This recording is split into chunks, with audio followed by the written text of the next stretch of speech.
Assalamualaikum warahmatullahi wabarakatuh. Apa kabar teman-teman semua? Semoga senantiasa dalam keadaan sehat walafiat.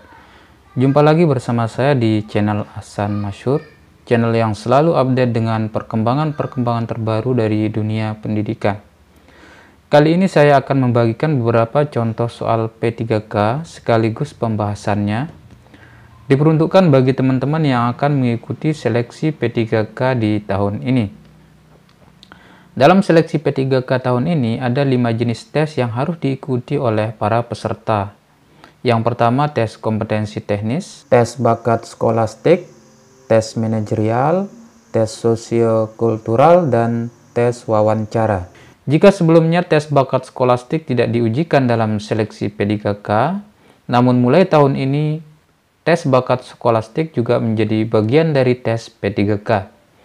Nah, di video kali ini kita akan membahas secara khusus tentang tes kompetensi teknis untuk jabatan guru. Sebelum kita lanjut, jangan lupa bantu support channel ini dengan menekan tanda like, subscribe, dan hidupkan tanda loncengnya, supaya teman-teman bisa mendapatkan pemberitahuan terkait dengan video-video terbaru dari saya. Terima kasih. Baiklah, kita mulaikan saja untuk soal pertama.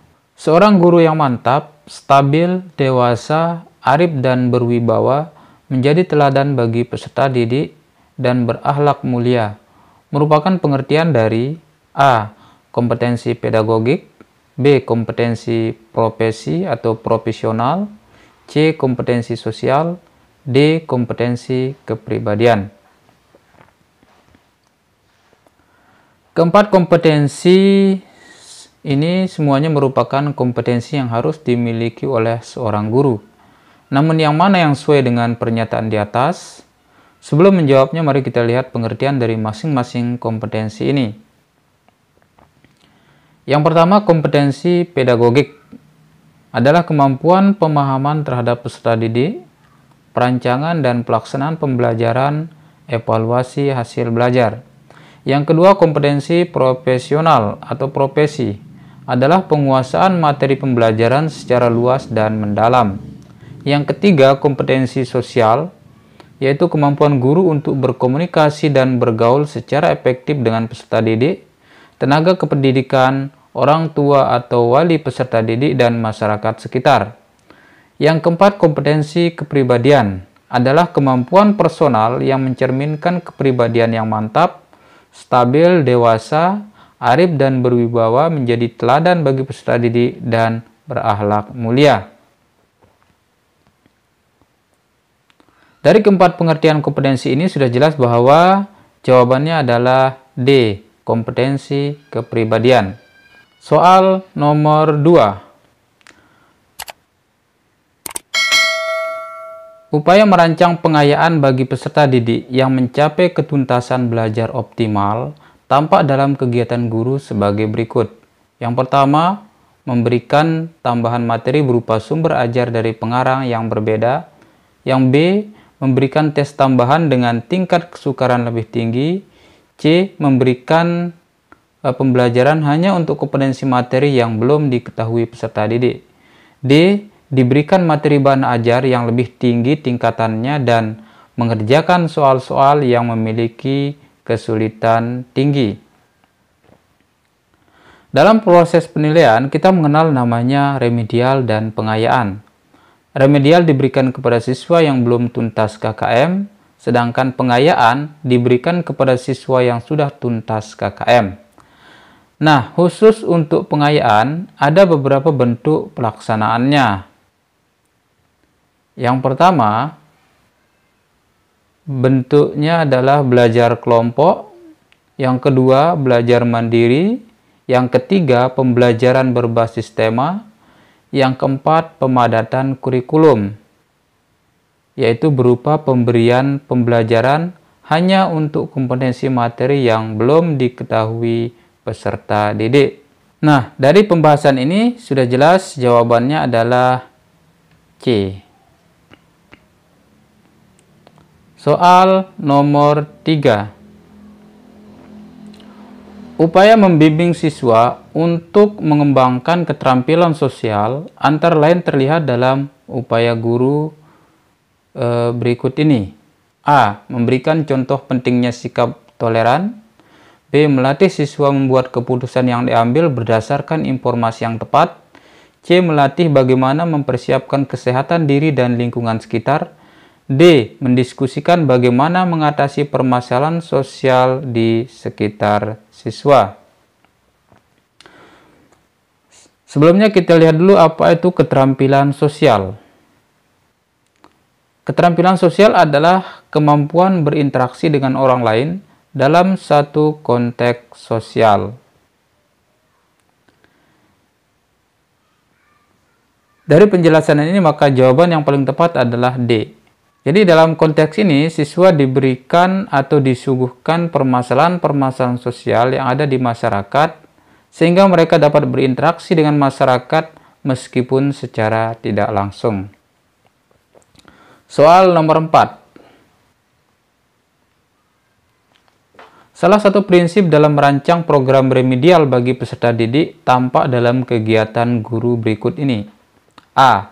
Membuat rancangan pembelajaran khusus untuk siswa peserta remedial. B. Merancang pembelajaran ulang dengan metode dan media yang berbeda. C. Menggunakan rancangan pembelajaran baru yang berbeda sama sekali dengan rancangan yang ada. D. Merancang tes ulang saja tanpa ada pengulangan penjelasan materi. Pembelajaran remedial adalah pembelajaran yang diberikan kepada siswa yang tidak mencapai nilai KKM. Ada beberapa prinsip dalam melaksanakan pembelajaran remedial. Yang pertama, pembelajaran ulang dengan metode dan media yang berbeda. Yang kedua, belajar mandiri atau pemberian bimbingan secara khusus. Yang ketiga, pemberian tugas atau latihan. Yang keempat, belajar kelompok dengan bimbingan alumni atau tutor sebaya. Dan lain-lain yang semuanya diakhiri dengan ulangan. Dari pembahasan ini maka sudah jelas jawabannya adalah B. Soal nomor 5. Upaya untuk menganalisis hasil penilaian proses terlihat dari kegiatan guru berikut ini, yakni A. Memeriksa dan memberikan nilai terhadap hasil catatan aktivitas setiap siswa dalam kegiatan di kelas. B. Melakukan wawancara tambahan dengan siswa yang beraktivitas sangat positif. C. Merencanakan pembelajaran remedial bagi siswa yang kurang baik berdasarkan penilaian non-tes. D. Melakukan wawancara tambahan dengan siswa yang beraktivitas kurang baik. Sebelumnya, kita lihat dulu apa itu penilaian proses. Jadi, penilaian proses merupakan penilaian yang menitik beratkan sasaran penilaian pada tingkat efektivitas kegiatan belajar mengajar dalam rangka pencapaian tujuan pengajaran. Penilaian proses dilaksanakan saat proses pembelajaran berlangsung. Jadi, kata kuncinya di sini adalah penilaian proses. Jadi kata kuncinya di sini adalah penilaian proses itu dilaksanakan pada saat proses pembelajaran berlangsung karena ingin melihat atau menilai proses pembelajaran yang sedang berlangsung.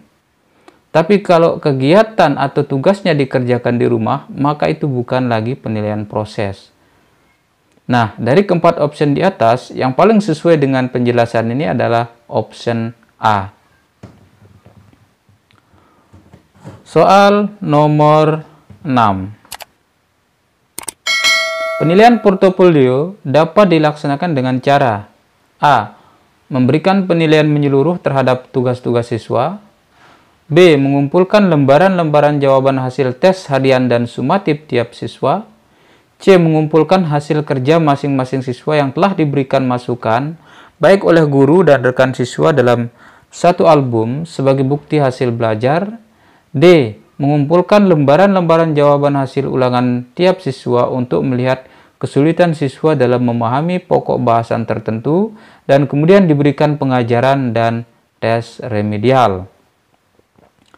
Sebelumnya kita lihat dulu apa itu penilaian portofolio.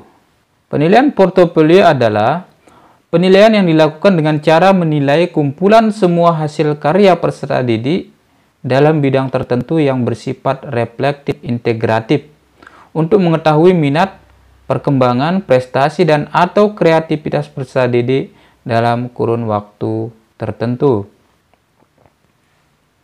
Jadi kata kuncinya dalam penilaian portofolio itu adalah menilai kumpulan hasil karya siswa, baik berupa karya hasil proyek penyelidikan, gambar atau laporan hasil pengamatan siswa, hasil kerja kelompok, dan lain-lain. Semua hasil karya tersebut dijadikan satu dalam sebuah album atau file.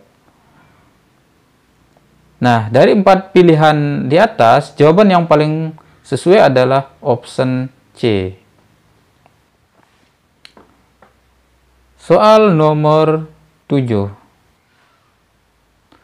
Tujuan dari pembelajaran Problem Based Learning atau PBL adalah kecuali A. Meningkatkan kemampuan intelektual, B. Memahami peran orang dewasa, C. Membantu siswa mengembangkan keterampilan mengatasi masalah, D. Membantu siswa menjadi pelajar yang mandiri.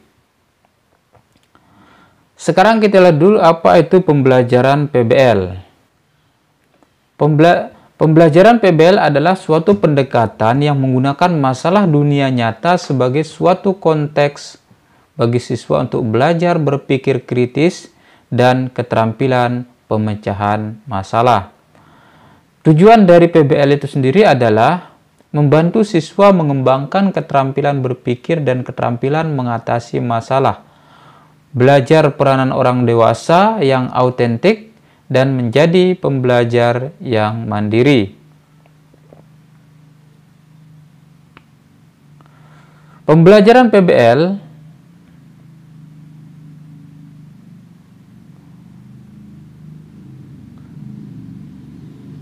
misalnya siswa diberikan sebuah masalah dunia nyata berupa studi kasus, kemudian siswa diminta menyelesaikannya dan mencari solusinya.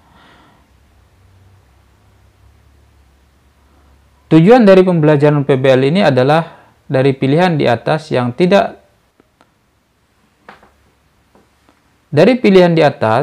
tidak termasuk tujuan PBL adalah pilihan A.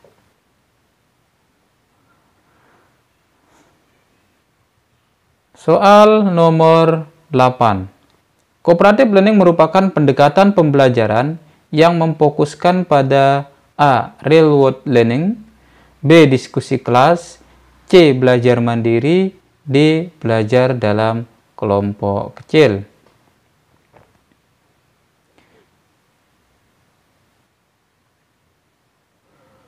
Pembelajaran kooperatif merupakan strategi belajar dengan sejumlah siswa sebagai anggota kelompok kecil yang tingkat kemampuannya berbeda.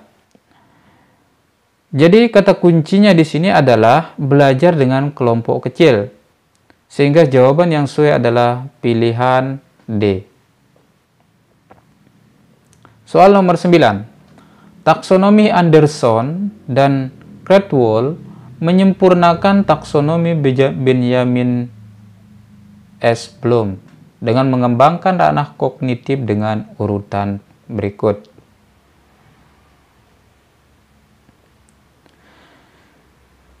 Jadi perlu diketahui bahwa perbedaan utama taksonomi Bloom dengan taksonomi Anderson adalah pada tahap mencipta. Dalam taksonomi Bloom, tidak ada tahapan mencipta, yang ada adalah tahap sintesis. Sehingga jawaban yang tepat atau yang sesuai dengan penjelasan ini adalah option D.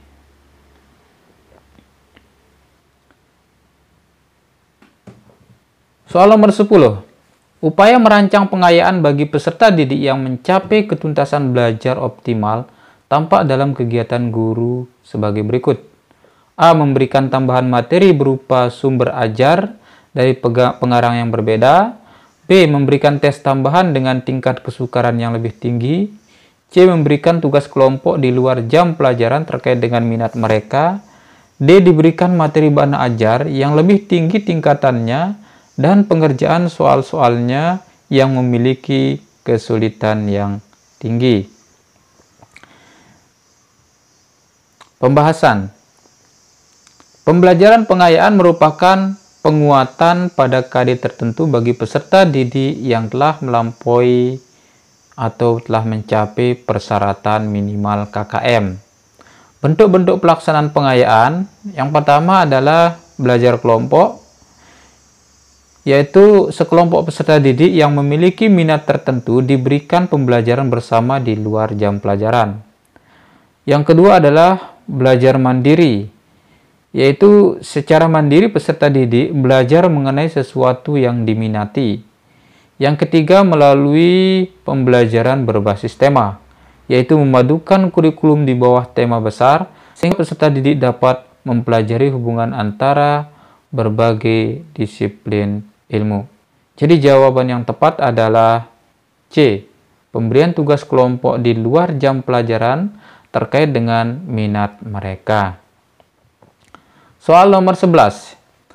Jika guru ingin melihat bagaimana kemampuan peserta didik dalam mengaplikasikan pengetahuan yang dimilikinya, misalnya dalam membuat karya sastra, membuat laporan percobaan, menciptakan tarian, membuat lukisan, maka teknik penilaian yang tepat dilakukan adalah menggunakan penilaian A. Praktik, B. Produk, C. Proyek, D. Portofolio.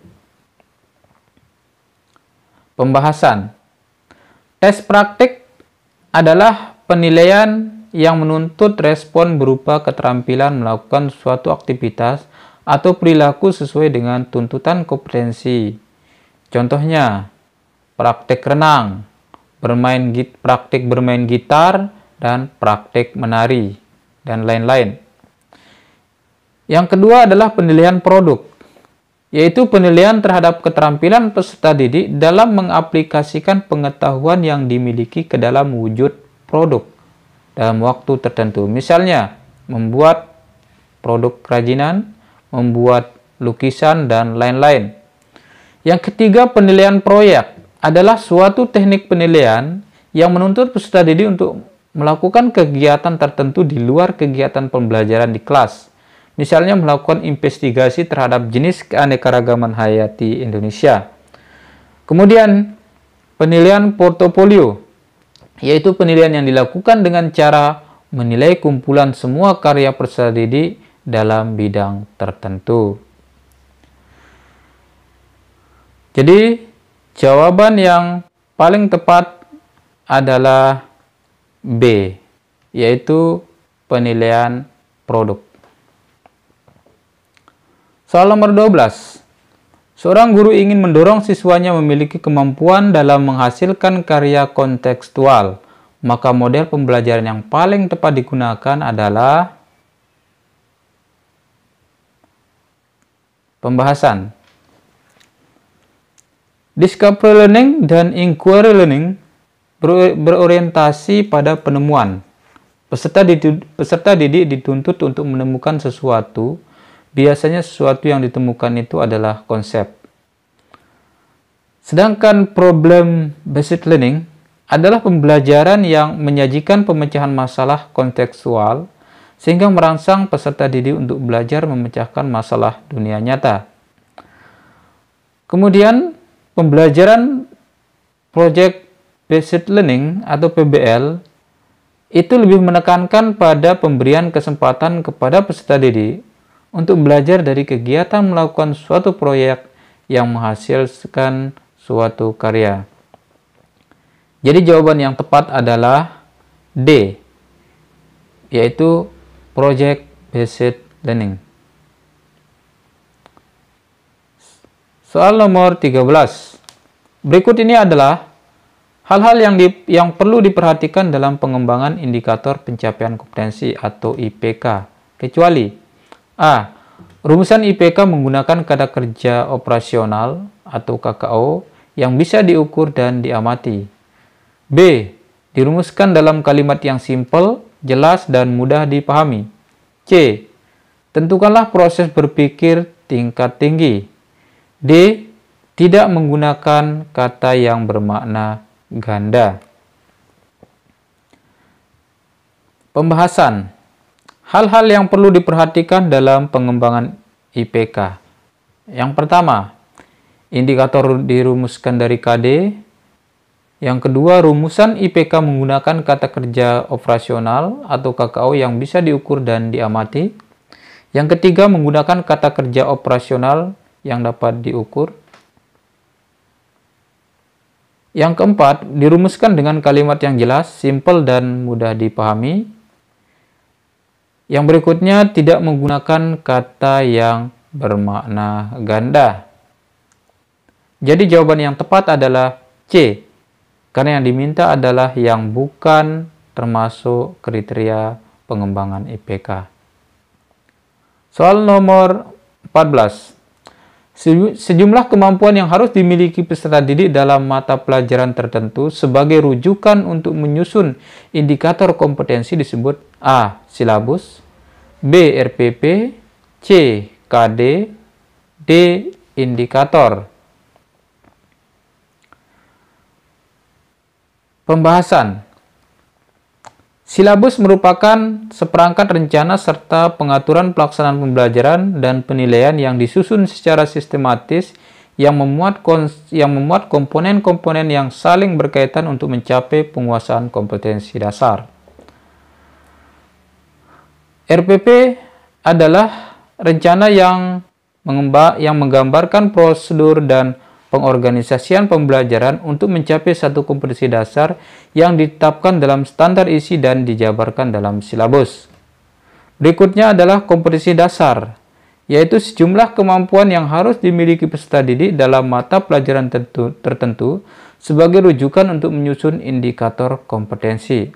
Sedangkan indikator adalah perilaku yang dapat diukur dan atau diobservasi untuk menunjukkan ketercapaian kompetensi dasar tertentu yang menjadi acuan penilaian mata pelajaran yang mencakup pengetahuan, sikap, dan keterampilan. Berdasarkan pengertian tersebut, maka jawaban yang tepat adalah C. Kompetensi dasar atau KD. Soal nomor 15. Komponen rancangan pembelajaran pelaksanaan pembelajaran terdiri dari A. Identitas, kompetensi inti, kompetensi dasar, indikator, tujuan pembelajaran, materi, metode, media pembelajaran, sumber belajar, langkah-langkah pembelajaran, dan evaluasi. B.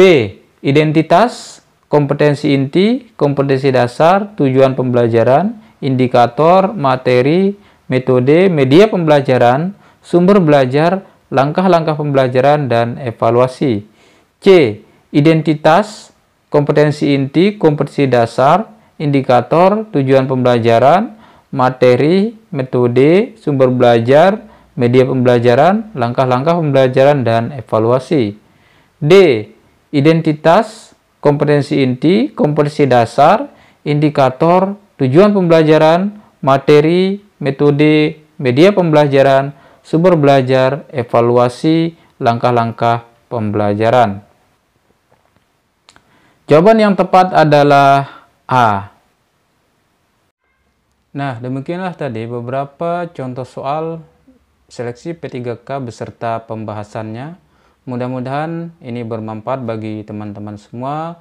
Sekian dan terima kasih. Wassalamualaikum warahmatullahi wabarakatuh.